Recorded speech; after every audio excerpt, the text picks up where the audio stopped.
Os 7 pecados capitais. Eles existem em cada um de nós. Esses pecados são fatais, eles têm um efeito gravemente destruidor na vida espiritual de uma pessoa. Luxúria, inveja, gula, preguiça, avareza, ira e soberba. De acordo com a teologia cristã, pecar é simplesmente pensar nesses pecados capitais. A Bíblia diz que o resultado do pecado é a morte. Cada um desses pecados tem uma história secreta, revelando como se tornaram capitais. Os 7 pecados capitais tiveram um enorme impacto na história, na sociedade e em nossas almas. Você não pode transgredir a lei moral de Deus sem que alguém pague um preço terrível por isso. E o mais mortal dos pecados, o que mata, é a ira. Os 7 pecados capitais são um importante conceito cristão. Mas eles não aparecem na Bíblia Sagrada. Só aparecem nos desertos do Egito, mais de 300 anos depois que o Novo Testamento foi escrito. Por volta do ano 375, um monge chamado Evagrius Ponticus recolheu-se a um monastério cristão. Ali, ele começou a catalogar as tentações da alma humana e criou uma lista das mais perigosas. Evagrius criou então uma lista com 8 terríveis tentações. A ira era a mais mortal. Evagrius acreditava que a ira era o pior dos males porque ela cega o homem. Ele escreveu: um homem furioso não pode ver a luz, e a oração de uma pessoa furiosa é uma abominação. Os 7 pecados capitais só foram codificados no ano de 590, quando o Papa Gregório o Grande reexaminou a lista de Evagrius. Reduziu a lista para 7, mudou seu nome de tentações para pecados e declarou que eram mortais.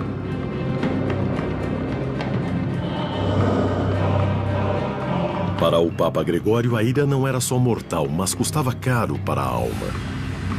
Ele escreveu: a ira é um luxo caro que só poucos homens de posse podem se permitir.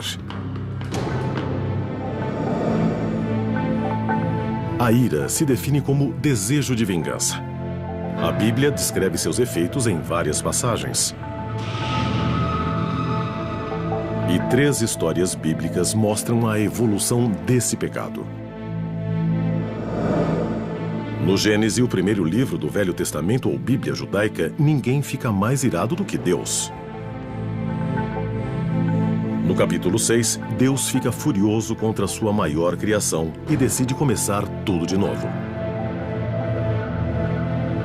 Ele manda uma chuva terrível por 40 dias e 40 noites para inundar a terra e declara que destruirá da face da terra qualquer coisa viva que ele tenha criado.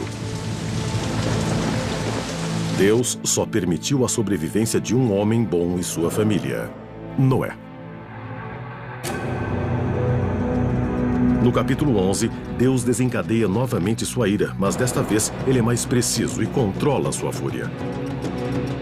As pessoas de Babel construíram uma torre para subir aos céus. Deus acha isso ofensivo e destrói a torre, espalhando as pessoas pelo mundo. Em vez de matar todas as espécies do mundo, Deus pune só a humanidade. Deus fica realmente furioso às vezes. E cuidado com ele, porque as pessoas são destruídas e famílias são arrasadas. Finalmente, no capítulo 18, Deus se volta contra a humanidade de novo, mas desta vez só pune as cidades pecadoras de Sodoma e Gomorra. Deus, furioso, manda do céu uma chuva de fogo e enxofre. Deus localiza sua ira. Ele evolui de destruir tudo a só punir a humanidade e depois só punir os moradores de Sodoma e Gomorra. Segundo os teólogos, há uma mensagem na ira de Deus. Acho que a ira de Deus é um modo de expressar que ele se envolve muito com o modo da humanidade viver sua vida. Do mesmo modo que os pais se zangam quando os filhos fazem algo errado. Essas histórias têm a ver com o modo como vivemos em sociedade. É uma forma de controle de massas, de dirigir as pessoas para atividades adequadas e de explicar as coisas que acontecem na vida, boas ou más. O Velho Testamento está cheio de relatos de brutalidade e de atrocidades. O assassinato de Abel por seu irmão Caim, no Gênesis, ou o ataque do rei Saul a Davi, no livro de Samuel. Essas histórias não são para fracos, mas querem ser lições objetivas sobre as consequências mortais do pecado da ira.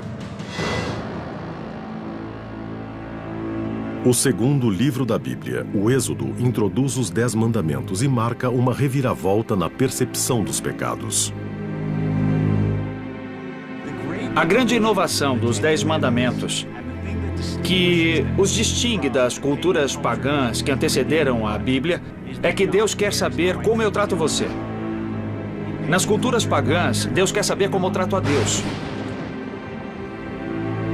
No judaísmo e depois na cristandade, minha relação com você é minha relação com a imagem de Deus. E pecar é uma violação contra Deus, seja o pecado dirigido a Deus ou dirigido a você. O quinto mandamento diz: não matarás. Sábios religiosos veem nisso uma clara mensagem de Deus. O pecado da ira tem consequências sérias. Ironicamente, o portador dos 10 mandamentos, Moisés, é um homem colérico. No Êxodo, Moisés vê um egípcio surrar um escravo hebreu e mata o homem em um acesso de fúria. Mais tarde, no Monte Sinai, Moisés volta com as tábuas da lei que Deus lhe deu e encontra os israelitas adorando o bezerro de ouro. E ali mesmo tem um acesso de fúria e quebra as placas dos mandamentos em 1000 pedaços. É exatamente esse tipo de fúria que pode ser muito danoso se sair do controle. Neste caso, o dano foi tal que as tábuas ficaram destruídas e tiveram de ser substituídas. Nos dois casos, Deus não pune Moisés, mas usa sua ira para ensinar a ele as armadilhas do pecado. É interessante ver nesse episódio que a ira de Moisés faz parte da experiência humana. Todos ficamos furiosos às vezes, e negar a fúria não é psicologicamente saudável nem é realista. Então Moisés ficar furioso naquele momento é algo perfeitamente humano. A visão do Velho Testamento sobre a ira perdura no entendimento judaico tradicional. Na Bíblia judaica, o pecado é a consciência que a ira traz. Se a ira levar à crueldade, ou à violência, ou à opressão, ou a perseguições, então ela é um pecado. Mas se for uma emoção sentida pelo indivíduo e não tiver nenhuma consequência, a ira pode ser forte, mas não é pecaminosa. O pecado da ira terá uma nova visão na Bíblia cristã. Uma das primeiras histórias do Evangelho de Mateus se refere ao rei de Israel e às terríveis consequências de sua fúria. O Evangelho narra o nascimento de Jesus. Herodes, o rei de Jerusalém, fica sabendo que uma profecia diz que o novo rei dos judeus nasceu. A possibilidade de perder o trono deixa Herodes enfurecido. Herodes ficou furioso porque estava preocupado com o seu poder. Podia realmente haver um rei dos judeus. Todos tinham ouvido dizer que ele tinha nascido quando Herodes não foi capaz de verificar os fatos. Ficou furioso e saiu trucidando todos os bebês da mesma idade para poder apanhar aquele que seria pretendente ao trono. O episódio foi chamado de Massacre dos Inocentes.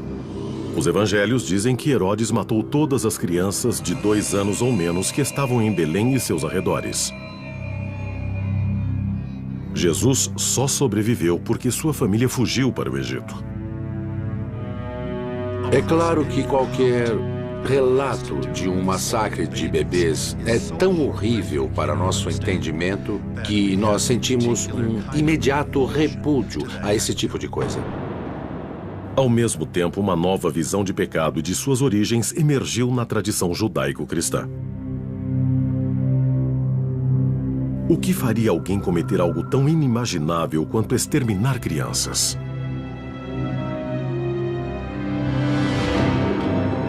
A resposta para os crentes é Satã. Satã era uma figura vaga e sombria, mas no Novo Testamento seu perfil evoluiu e ele se tornou uma força terrível, o grande tentador da humanidade, a fonte de todo o mal do mundo. Satã era uma figura menor no Velho Testamento. Já no Novo Testamento, ele é um demônio extraordinário. Satã se torna o pai da mentira e aquele que nos arrasta ao pecado. As maiores tentações de Satã são a ira e a vingança. E Satã encontra seu inimigo mortal, Jesus, que traz um novo mandamento sobre o pecado da ira.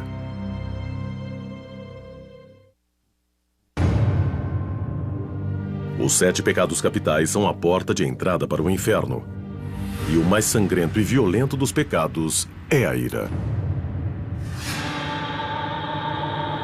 No Velho Testamento, é Deus quem se enfurece quando diz, no livro do Deuteronômio, a vingança é minha. No Novo Testamento, a figura de Satã aparece como a encarnação do pecado, especialmente o da ira. O contraponto, a ira e Satã, veio de Jesus, que assumiu um enfoque radicalmente diferente para o pecado da ira. Jesus parece pegar os mandamentos, os 10 mandamentos, e aumentar sua intensidade. Por volta do ano 30, em seu Sermão da Montanha, Jesus encoraja seus seguidores a dar a outra face. É um conselho surpreendente, em especial para a sociedade judaica brutalmente reprimida pela ocupação romana. Ele dá às pessoas uma maneira de reagir com dignidade e amor próprio naquele contexto. Por isso, de Tolstói até Gandhi e a Martin Luther King, essas palavras foram profundamente motivadoras. São um modo das pessoas se expressarem com força e dignidade, sem recorrer à fúria e à violência.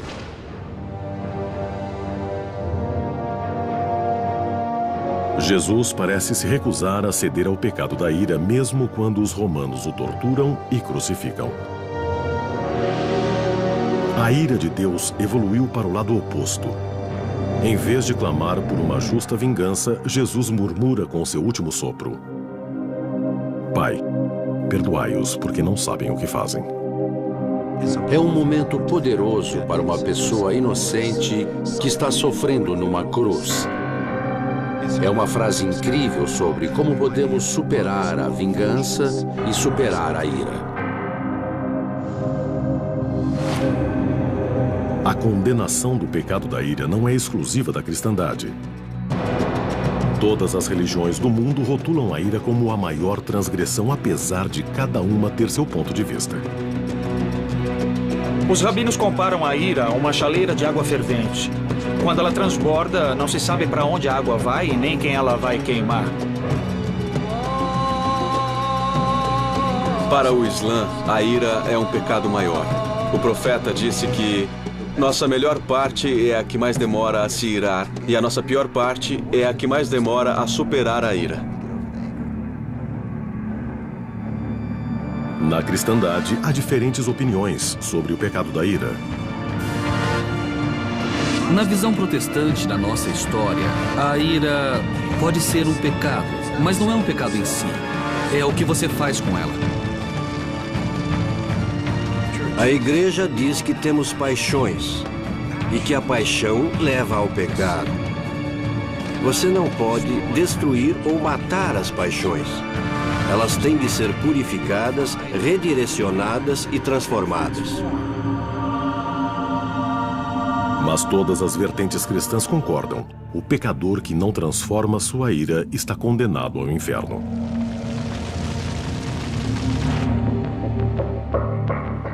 O inferno acabou se tornando o contraponto do céu e a morada eterna dos pecadores. Muitos acham que Jesus se referia ao inferno quando falou de Hades. Mas no Novo Testamento, Jesus fala de um lugar de danação usando a palavra hebraica Gehenna. Originalmente, Gehenna se referia a um depósito de lixo das portas de Jerusalém, onde as pessoas queimavam detritos. Jesus usou essa palavra como símbolo do destino que espera os pecadores. Você pode aproveitar hoje, mas o que acontece quando morre?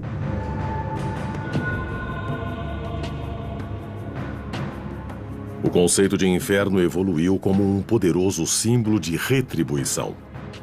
Na verdade, cada religião desenvolveu seus meios para definir e explicar as funções do inferno. A visão protestante de inferno não é que Deus queima as pessoas porque está furioso, é algo mais triste. É que as pessoas caem em si mesmas para sempre.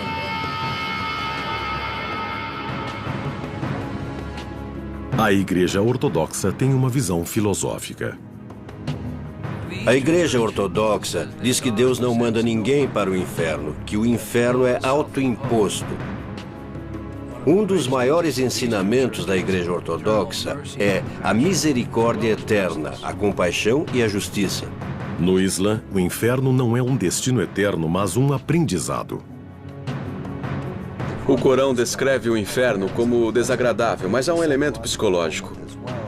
O inferno é uma oportunidade de superarmos nossas deficiências, de crescermos em caráter até que estejamos purificados e possamos, então, entrar no céu.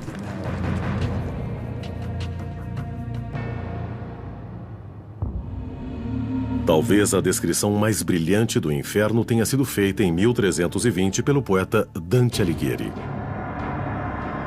Seu retrato intenso e elaborado da danação eterna conquistou a imaginação do mundo cristão. Em A Divina Comédia, Dante descreve sua jornada enquanto desce pelos 9 níveis do inferno. Algumas descrições são tão claras que ficaram na mente das pessoas por muitos anos. A jornada de Dante é aterradora porque testemunha a penitência de cada pecado capital. E em cada caso, o castigo se ajusta ao crime. O pecado da ira fica no 5º nível, nas águas pantanosas do rio Styx. Aqui, uns batem cruelmente nos outros enquanto tentam desesperadamente sair do rio. E Dante assiste à tentativa de cada um de mutilar o outro.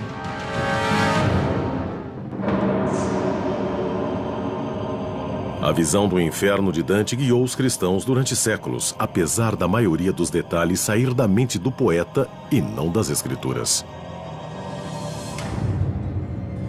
A interpretação cristã do inferno evoluiria novamente quando os demonólogos medievais começaram a catalogar seus habitantes. Em 1589, o bispo alemão e caçador de bruxas Peter Binsfeld compilou uma hierarquia detalhada dos demônios. Ele acreditava que cada um dos 7 pecados estava associado a um diabo específico. Binsfeld escreveu que o príncipe demoníaco do pecado da ira se chamava Amon. Amon era provavelmente uma referência ao antigo deus egípcio do sol, Amun, cuja veneração em meio às pirâmides remontava a 1550 a.C. Binsfeld descreveu o demônio da ira como um monstro que cospe fogo, com bico de corvo e cauda de serpente. Ele tentava os homens com poder e os destruía por sua própria ira. Mas Binsfeld achava que havia outra entidade demoníaca que também controlava o pecado da ira. O demônio superior da ira não era ninguém menos do que o próprio rei do inferno, Satã. A ira está ligada a Satã. A ira mal conduzida pode levar à violência ou ao assassinato. Portanto, é uma emoção muito poderosa e não é surpresa que a ira se ligue a Satã, porque de todos os demônios, Satã é o mais poderoso. Durante séculos, o medo de Satã e da condenação ocuparam o centro da noção de pecado. No mundo atual, muitos acham que essas preocupações sobre o poder do inferno perderam relevância. Todos conhecemos melhor a natureza do universo e o que há em cima e embaixo de nós. Há quem creia que o pecado da ira tenha levado a um conceito criado pelo homem ainda mais diabólico: a encarnação do inferno na vida terrena, a guerra.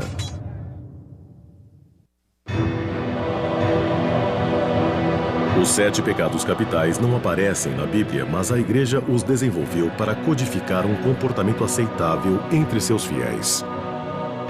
O pecado da ira é o mais mortal, porque pode levar diretamente à violência, ao derramamento de sangue e à morte. O pecado da ira evoluiu na história das religiões, mas é parte das emoções humanas. A questão com a ira é: como pode uma emoção natural ser considerada pecado, mas a Bíblia diz que é um pecado grave? Para a humanidade, o resultado mais terrível do pecado da ira é, com toda certeza, a guerra. Acho que a ira decididamente causa a guerra e também prolonga essa guerra porque gera uma reação em cadeia que às vezes pode não ter fim. A ligação entre a ira e a guerra é mais antiga do que a Bíblia hebraica. Ela aparece em uma das mais antigas obras literárias do mundo, a Ilíada. A Ilíada é a história da Guerra de Troia. A tradição diz que o poema épico foi escrito pelo poeta grego Homero aproximadamente no século 9 a.C., mas se refere a eventos que podem ter ocorrido 200 anos antes. A primeira palavra do texto revela seu tema: a ira. Ela trata da ira de Aquiles e do que ele fez, e da fúria que se manifesta com poder no andamento de suas ações, mas que também o levou à própria destruição. Em dado momento no desenvolvimento do épico, a Guerra de Troia fica paralisada por causa da ira de Aquiles. Ele não estava furioso com o inimigo, mas contra seu próprio comandante, por ele ter levado sua amada escrava, Briseis. Aquiles se retirou da luta e os gregos sofreram uma terrível derrota. Só quando seu melhor amigo é morto, Aquiles refocaliza sua raiva e retorna à batalha. Por séculos, a narrativa da Guerra de Troia serviu de lição de como o pecado da ira leva ao egoísmo, à desonra e, finalmente, à morte. Em 480 a.C., uma geração de guerreiros gregos levaria essa lição à prática. Os soldados de Esparta, universalmente reconhecidos como os melhores guerreiros do mundo antigo, tornaram-se lendários por sua luta heróica na Batalha das Termópilas. A preparação para essa batalha foi pouco ortodoxa. Há relatos, aliás, surpreendentes, de que, antes de entrar em combate, os comandantes espartanos traziam músicos para tocarem composições suaves, serenas e tranquilizadoras para a tropa, para que ela se acalmasse antes da batalha. A lógica disso é que os espartanos sentiam que você não precisava sentir raiva para ser valente. Para matar, os espartanos tentavam evitar o pecado da ira, preferindo se focar em uma calma determinação.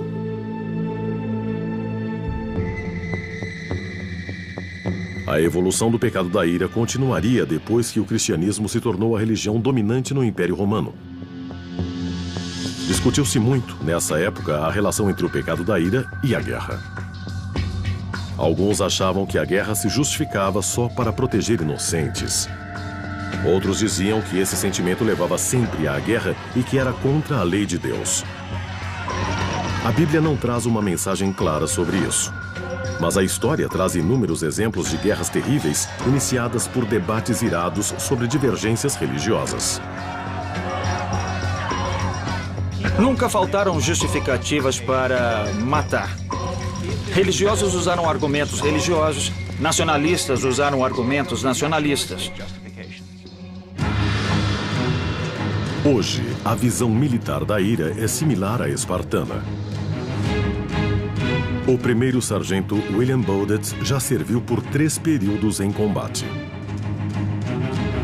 Quando nos preparamos para combate, nunca falamos do inimigo para nos animar como antes de um jogo de futebol. Eu nem penso no inimigo, eu penso nos meus fuzileiros. E sei que somos preparados. Eu sei. Não importa contra quem lutamos, não preciso achar que o inimigo é sub-humano. O sargento Bowdet nunca quer ver a ira dominar o campo de batalha. Já tive que apanhar as mãos de um fuzileiro meu que eu achei a 100 metros de onde ele morreu. E eu fiquei furioso? Fiquei muito, muitíssimo. Mas tratei de pensar em outra coisa. De pensar que eu tinha o meu trabalho. Pensar que o que passou, passou. Se você deixa a emoção assumir, quando você está em combate, está morto. Para tirar a raiva de cena em batalha, os fuzileiros são submetidos a muito estresse todos os dias, a começar do alistamento. Assim, aprendem a redirecionar suas emoções. Posso dizer sinceramente que cada vez que entrei em combate, eu nunca vi um fuzileiro americano perder a calma ou perder o controle. Eu nunca vi. Bowdet acredita que controlar a raiva dá a seus fuzileiros uma vantagem sobre tropas menos treinadas. Eu já vi rebeldes enlouquecerem. Saem correndo no fogo aberto, atiram, ficam furiosos e pensam que vão ser heróis. Mas não é assim porque acabam mortos. Há milhares de anos, os homens discutem se matar no campo de batalha é uma manifestação do pecado da ira. Para Bowdet, a questão não cabe.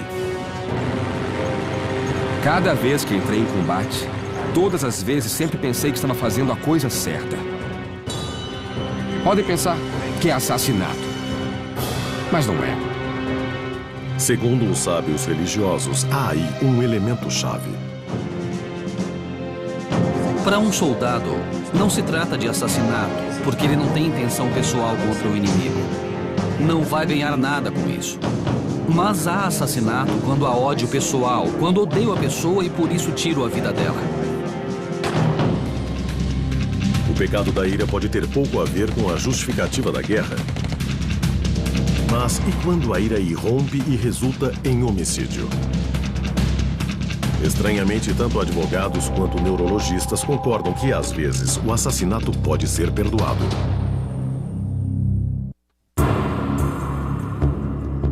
Os 7 pecados capitais foram compilados pela Igreja como guia de coisas a evitar para chegar ao céu. O mais mortal dos pecados, o que mais vezes derrama sangue, é o pecado da ira. Mas na história americana tem havido uma razão perfeitamente aceitável para uma manifestação da ira que resulta em assassinato. É o chamado crime de paixão. Geralmente, pensamos em crimes de paixão como tendo a ver com relações românticas ou com casamento. É exatamente aí que um tipo de fúria frequentemente gera uma violência brutal.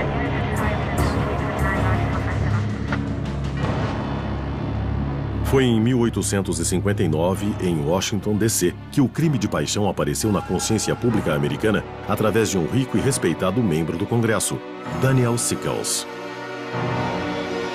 Ele descobriu que a esposa estava tendo um caso com Philip Barton Key, que era filho de Francis Scott Key.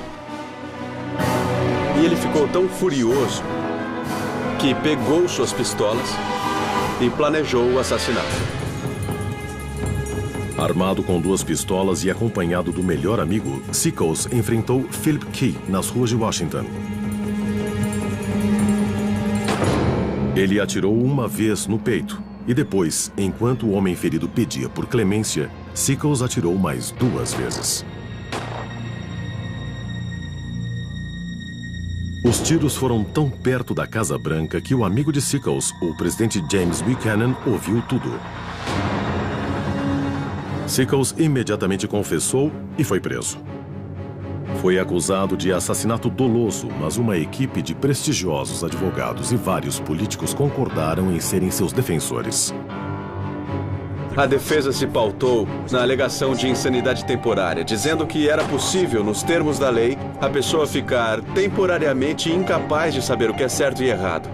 E depois de cometido o crime, recuperar essa capacidade. O júri absolveu Sickles.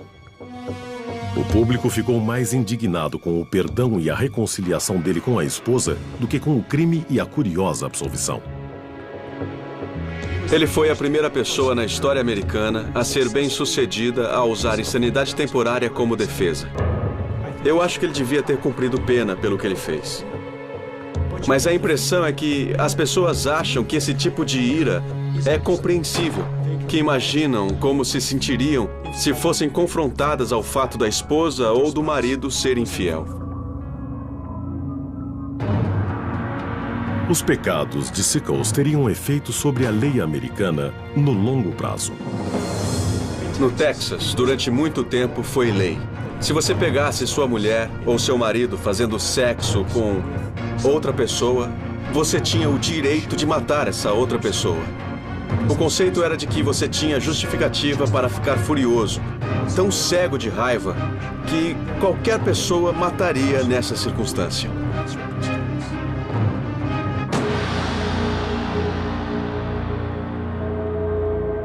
Alguns acreditam que a defesa alegando insanidade temporária não passa de um truque, uma brecha legal para quem caiu no pecado da ira.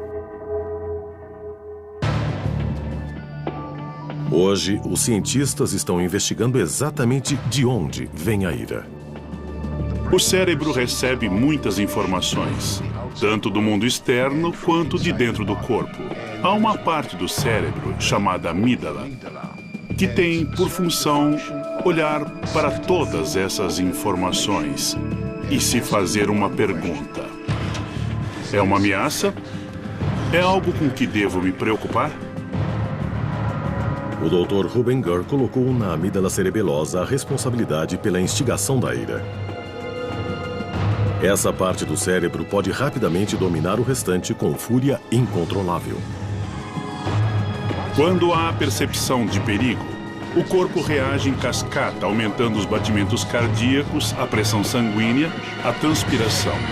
Seu corpo se prepara para lutar ou fugir. A amígdala é uma parte primitiva do cérebro. Ela existe porque o cérebro humano é feito de camadas que se sobrepuseram às anteriores em milhões de anos de evolução. Todos os cérebros mais velhos ainda vivem plenamente dentro de nosso cérebro. Então, parte de nós pensa como cachorro, outra parte pensa como um crocodilo e outra parte pensa como um macaco. A amígdala cerebelosa cria uma reação imediata à ameaça, lutar ou fugir. Mas os seres humanos desenvolveram outra parte do cérebro, os lobos frontais. A área que se vê aqui na frente é a região orbital frontal, ou lobo frontal. E essa região do cérebro funciona como freio da amígdala. Nós podemos dizer que a amígdala, nesse caso, é o motor da reação à ameaça. E o lobo frontal é o freio. Se o Dr. Gur estiver certo, a pessoa que foi dominada pelo pecado da ira fica temporariamente insana até que sua amígdala cerebelosa seja controlada.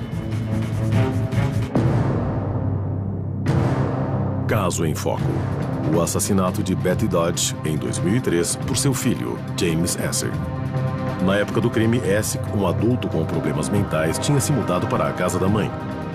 Sua relação se deteriorou tanto que a mãe pediu que o filho se fosse.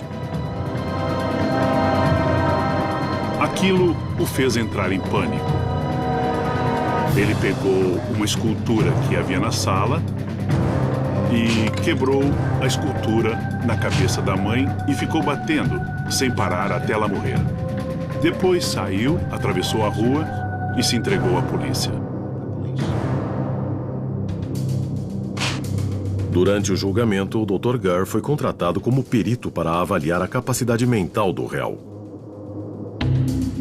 Após fazer um levantamento neurológico completo do cérebro de Essek, ele viu que faltavam quase 40% dos tecidos do lobo frontal. Então, enquanto a amígdala dizia, estou em perigo, estou furioso, ataque, não havia tecido suficiente no lobo frontal para dizer, tenha calma, há outros meios de lidar com isso, não ataque o que você pensa ser a fonte de seu medo. O júri concordou com o depoimento de Dr. Gur e decidiu que James Essek era inocente por motivo de insanidade.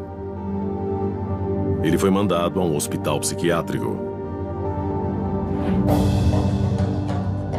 Alguns acham que James Essek foi incapaz de controlar sua tendência à ira. O órgão da mente que controla nosso comportamento é o cérebro, e o dele está danificado. Mas mesmo que um acesso de fúria resulte em prisão ou em hospital psiquiátrico, o mal está feito. Não haverá um meio de tratar a fúria humana antes de se chegar a esse ponto crítico.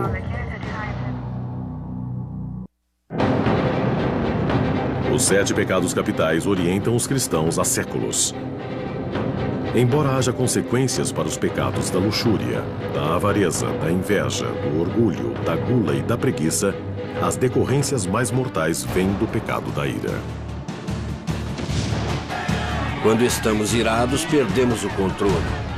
Nessa hora, beiramos a possibilidade de violência física. Quando caímos na tentação da ira, nós nos perdemos.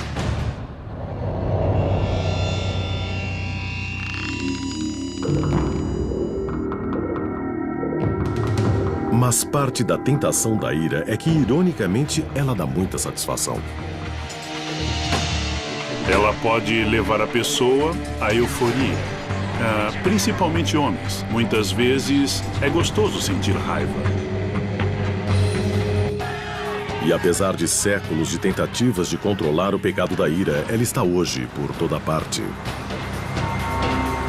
Eu gostaria de pensar que a fé ajuda a controlar a violência e a ira. Mas os Estados Unidos têm a taxa mais alta de frequência a igrejas e de fé em Deus do mundo desenvolvido. E tem, de longe, a mais alta taxa de homicídios.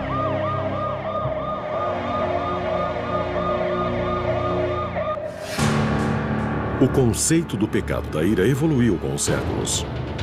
A teologia cristã já disse que quem comete esse pecado será atormentado no inferno.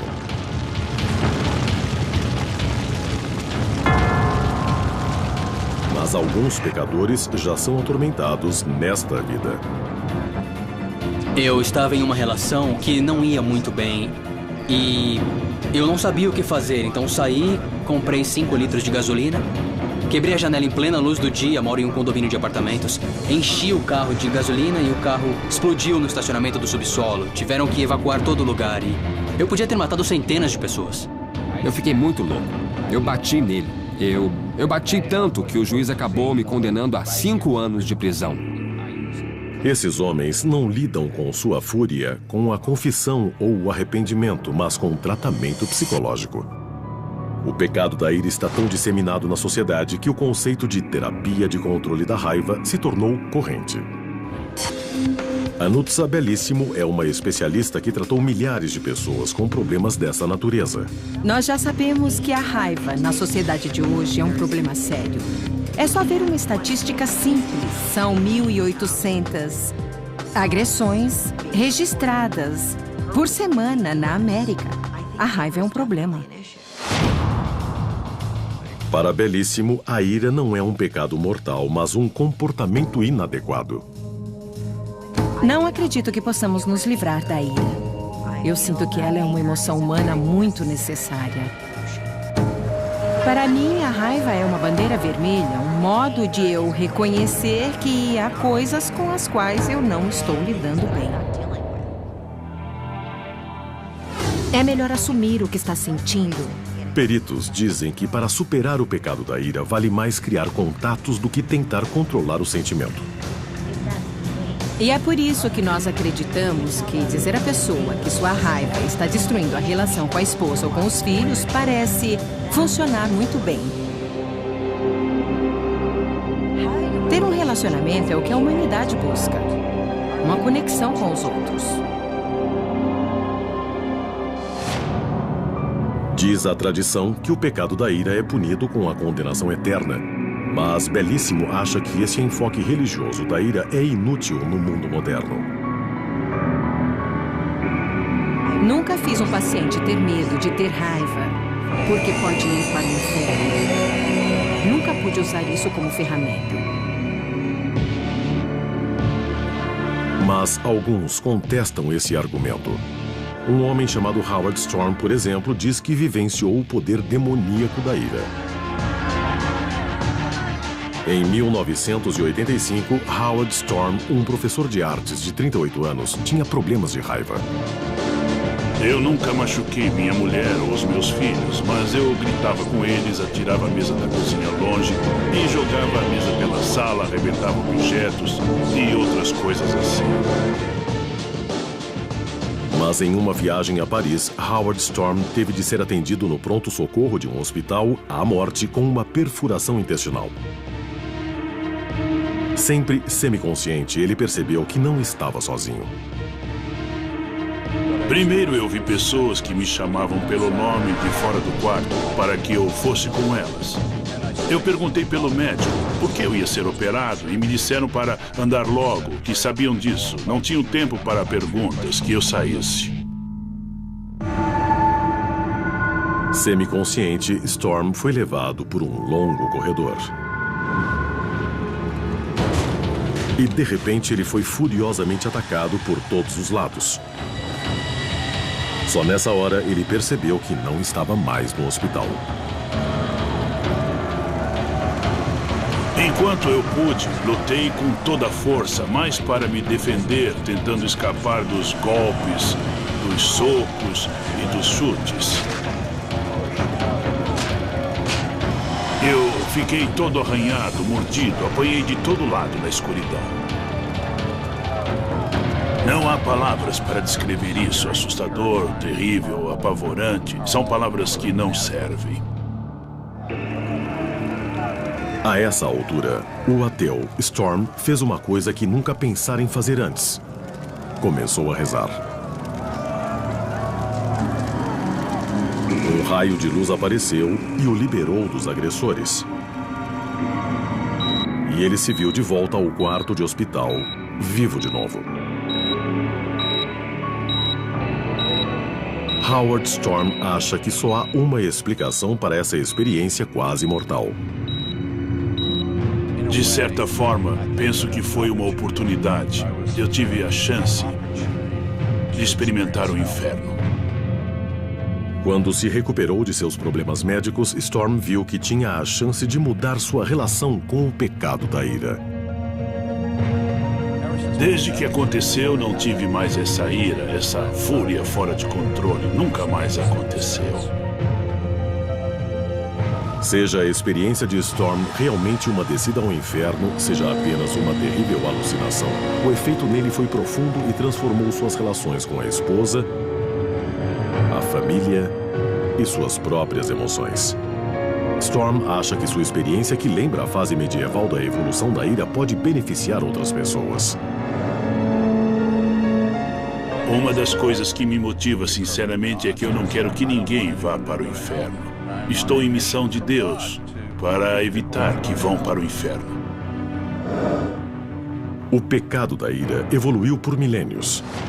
Da ira de Deus, no livro do Gênesis, ao perdão de Jesus nos evangelhos, das punições de Dante no inferno, aos tribunais que tentam administrar o pecado mortal. O pecado da ira é o mais mortal de todos? A resposta pode não importar, porque no fim, todos seremos julgados, alguns por seus pares, outros por um poder superior. E para os que sofrem o tormento da ira, o próprio pecado pode ser suficiente para criar o inferno na Terra.